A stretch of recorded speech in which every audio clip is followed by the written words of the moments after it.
Ano ba yun? Julieta! Di naman hawak mo!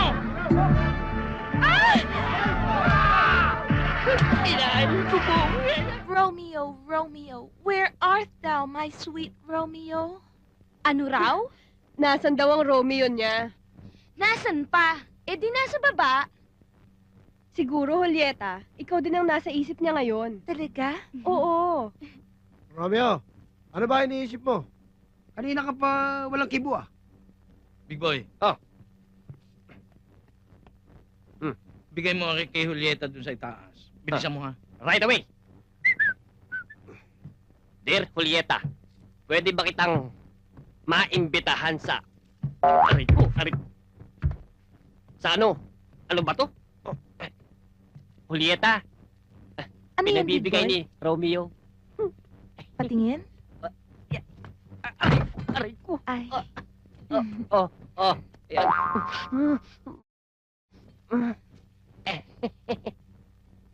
Sabihin mo na lang kay Romeo, oo. Oo.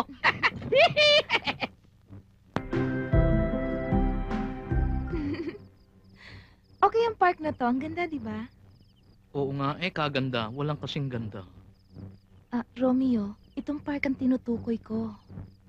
Alam ko. Bakit ka ba nakatingin sa akin ng ganyan? Ay, sapagkat naisip kong ikaw ang aking kapalaran, Julieta. Bakit naman? Abo, ay hindi ba ako si Romeo, ikaw si Julieta? At si Julieta ay paralaang kay Romeo, at si Romeo paralaang kay Julieta.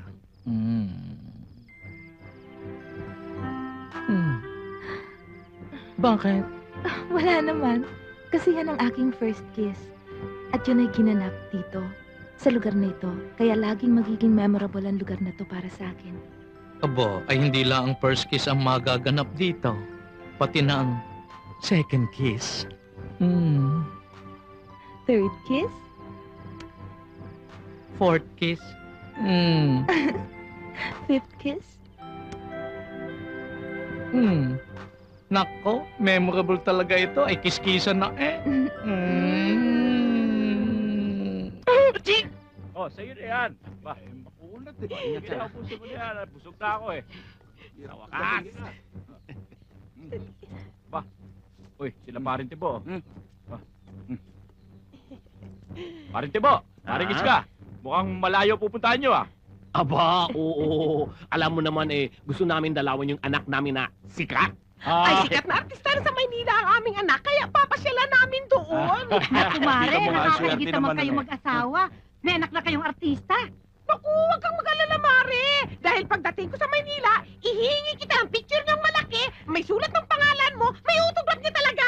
Yan ha, asawa Ay, ko ay, yan. ay, Oo, lahat kayo binigyan ko ng picture niya na may autograph niya talaga. Alis na kami at gusto ko na rin makita ang aming anak. Tara na. Sige, mauna na kami. Pare, mag-iingat kayo sa Maynila. Maraming loko ron. Aba, sila mag-ingat sa akin at papatayin ko sila. Abo, matapang. Tara na, gusto ko na makita ang sige. aming anak. Sige. Mga kasama, kung sa Amerika, nagagawa ni David Copperfield na mawala ang Statue of Liberty, dito din sa Pilipinas, magagawa natin yan. Mawawala itong sexing babaeng ito, si Julieta! Itaas ang kortina! Abracadabra! Alakasal! Sis Bumba!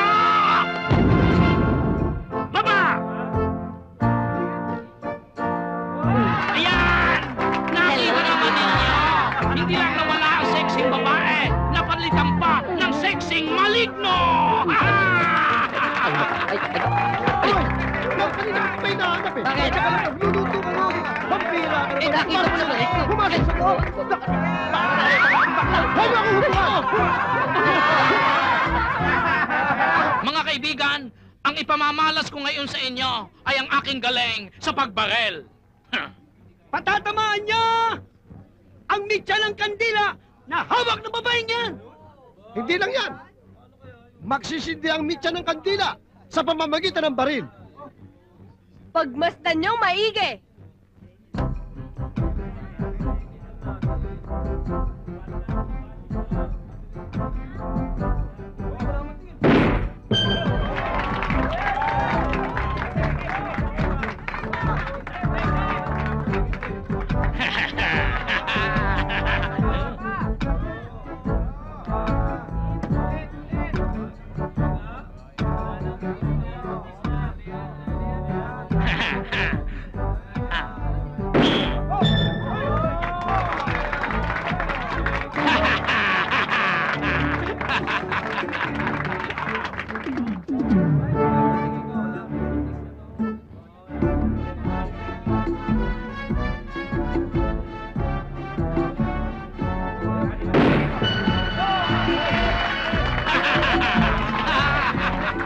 Oh, ano ba yun? Julieta! Dinamit hawak mo! Inaayos ko po. Kayo na ko bibigay ito. Ayan.